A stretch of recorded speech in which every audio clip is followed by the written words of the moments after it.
안녕하십니까. 맨눈으로 세상의 흐름을 읽어드리는 Y타임스 정세분석의 추복일입니다. 옛 소련에서 독립했던 발트의 작은 나라가 있습니다. 리투아니아입니다. 근데 이 리투아니아가 중국의 반기를 들고 나서 가지고 국제사회의 이목을 집중시키고 있습니다. 리투아니아는 인구도 280만 명밖에 안 되고요. 중국 인구의 그러니까 한 500분의 1밖에 안 되죠. 그리고 국토 면적이 중국의 147분의 1에 불과합니다. 아주 작은 나라인데 이 작은 나라가 중국에 맞서 가지고 어떤 나라보다도 더 강경한 외교 전략을 구사하고 있습니다.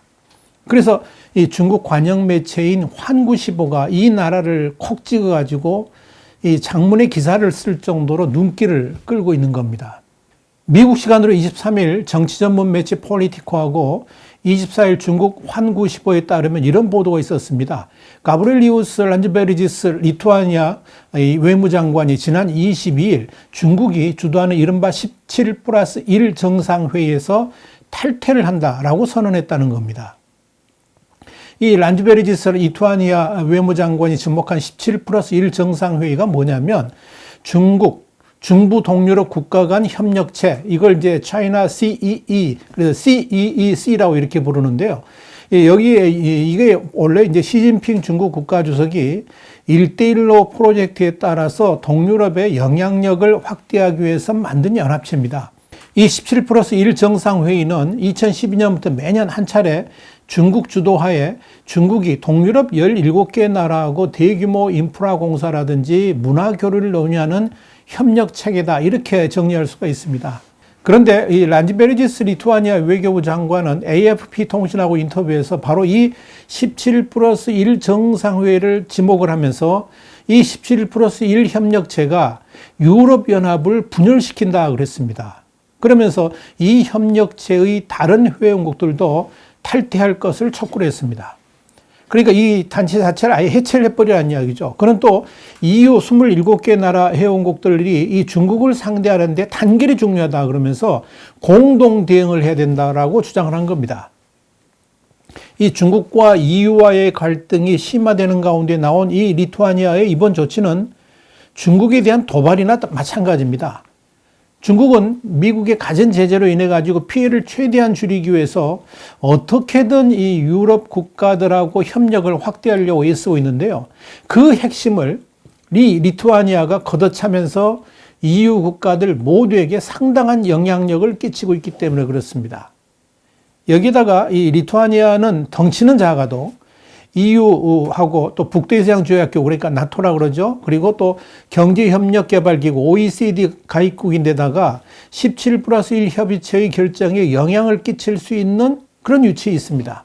그래서 이 중국 입장에서는 마냥 무시할 수 없는 겁니다.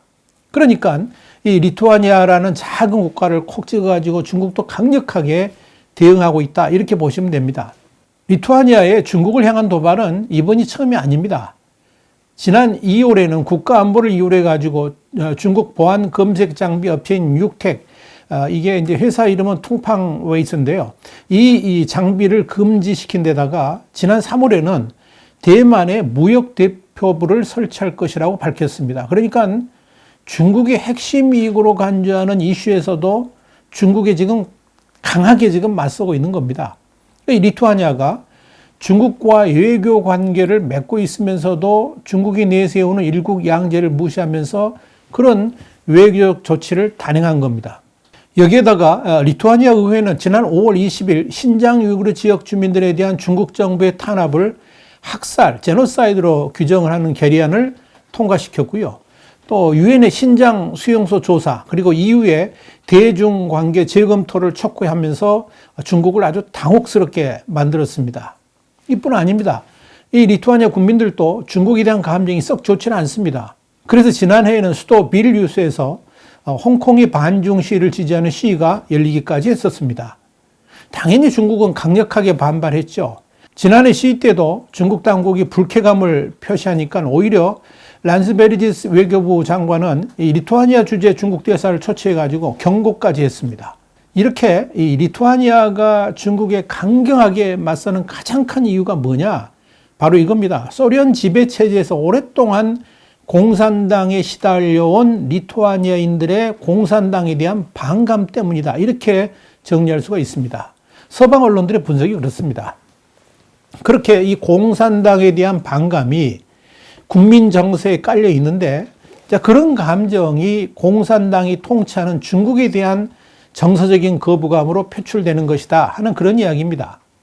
또 하나, 이 독일의 소리, 그리고 DW라는 매체는 리투아니아가 약소국임에도 불구하고 러시아 우크라이나 대립에서 우크라이나를 지지하는 나라 중 하나라 그러면서 권위주의에 반대하고 나토의 중요성을 인정하는 전통적인 외교 정책 때문이고, 또 리투아니아가 권위주의 국가에 마냥 끌려다니지 않는다는 점에 큰 자부심을 가지고 있는 나라가 된 것이다.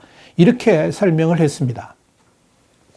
일부 언론들에서는 이 미국과 EU가 최근 중국하고 날카롭게 대립각을 세우니까 이런 흐름에 맞춰서 서방 강대국 편에 섰다. 이렇게 평가를 하기도 합니다만은 이건 너무 외눈박이로 본 것이 아닌가 이렇게 생각이 듭니다.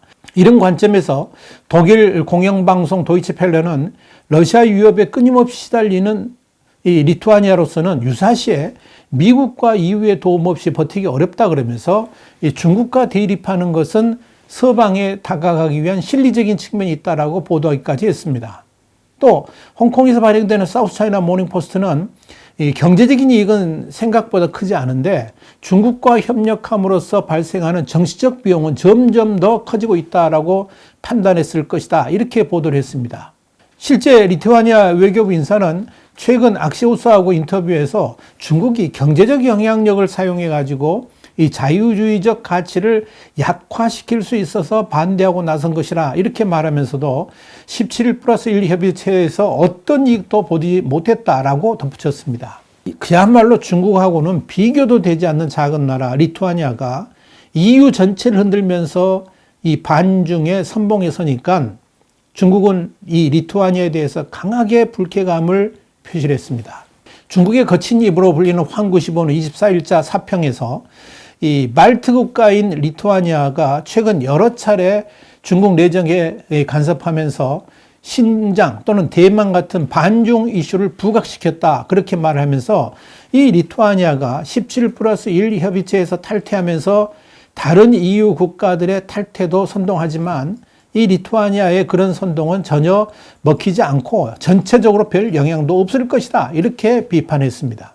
그러면서 최영건 중국 국제문제연구원 유럽 소장의 발언을 인용해가지고 작은 나라인데도 반중 이슈에 자꾸 나서는 것은 미국이 배후에 있기 때문이라 그랬습니다. 그러면서 이 미국에 대한 안보 의존도가 높은 리투아니아가 미중 간 경쟁이 치열해진 틈을 타서 입지 구축을 하려고 극단적 행동을 하고 있다라고 일축을 했습니다.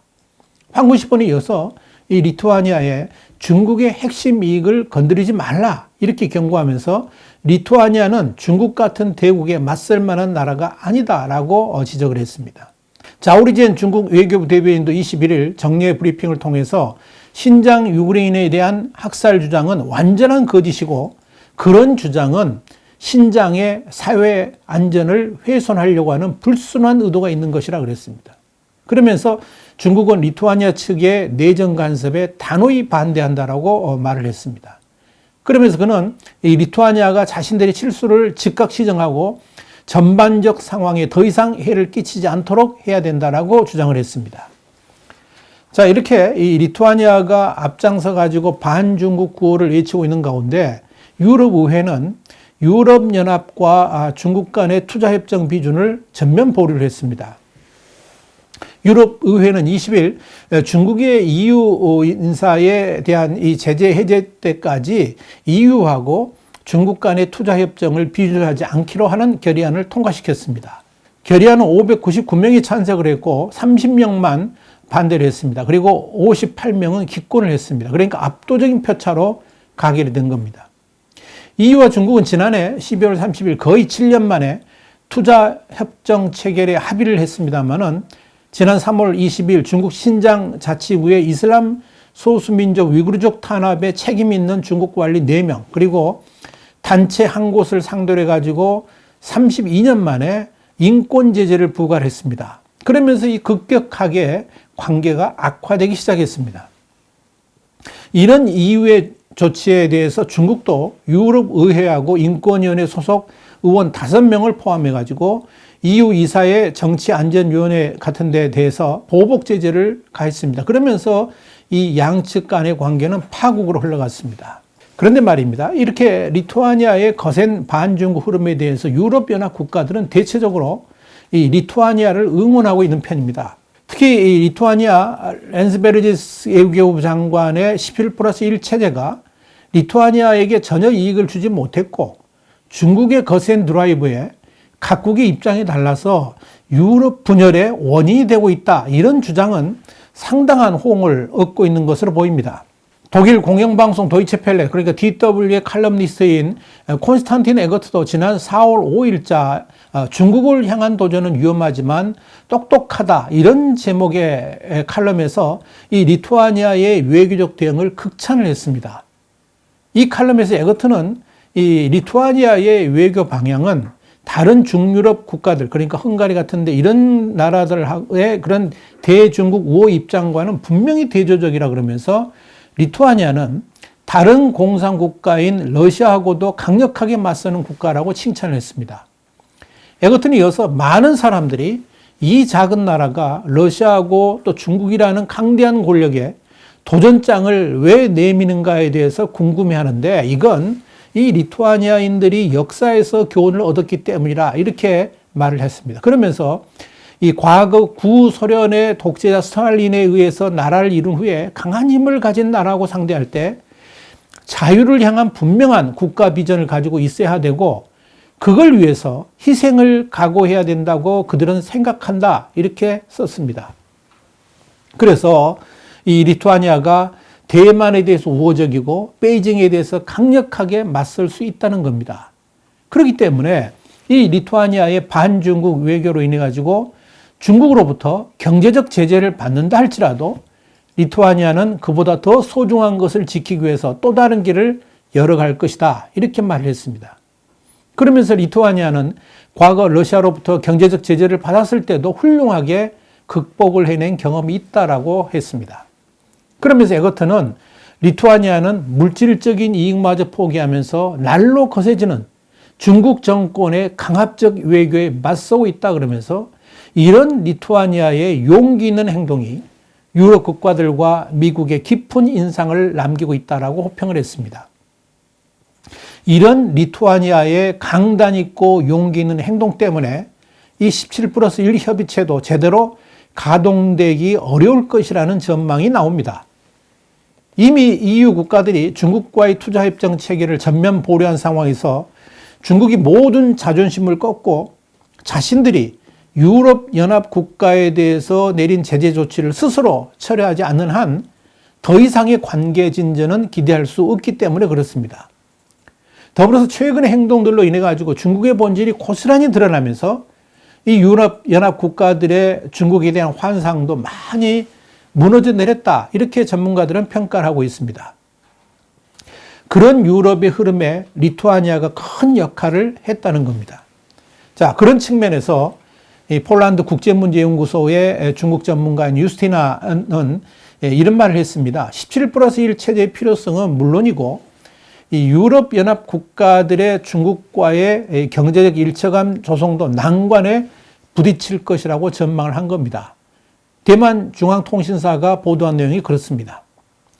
결국 이 리투아니아의 반중국 외교는 중국에게는 큰 충격으로 다가오게 될 것으로 보입니다. 외교 전문지인 더 디플로맷도 리투아니아의 대만 지지는 중국의 유럽 외교의 또 다른 타격이라 그러면서 이로 인해 가지고 중국은 당분간 이 나라에서 눈을 떼지 못할 것이다. 그러니까 주시를 할 수밖에 없을 것이다. 이렇게 썼습니다. 이렇게 중국의 번색이 전 세계에 드러나면서 갈수록 이 중국의 입지는 어려워질 수밖에 없을 것으로 보입니다. 거대한 땅 인도하고도 등을 돌리고 이 미국과의 디커플링 상황에서 이젠 도피처였던 EU마저 중국을 다시 보기 시작했다는 것은 이 중국의 외교로서는 커다란 수모이면서도 치욕이다. 이렇게 정리할 수 있을 것입니다. 와이타임스 정세 분석이었습니다. 다음 시간에 다시 뵙겠습니다. 감사합니다.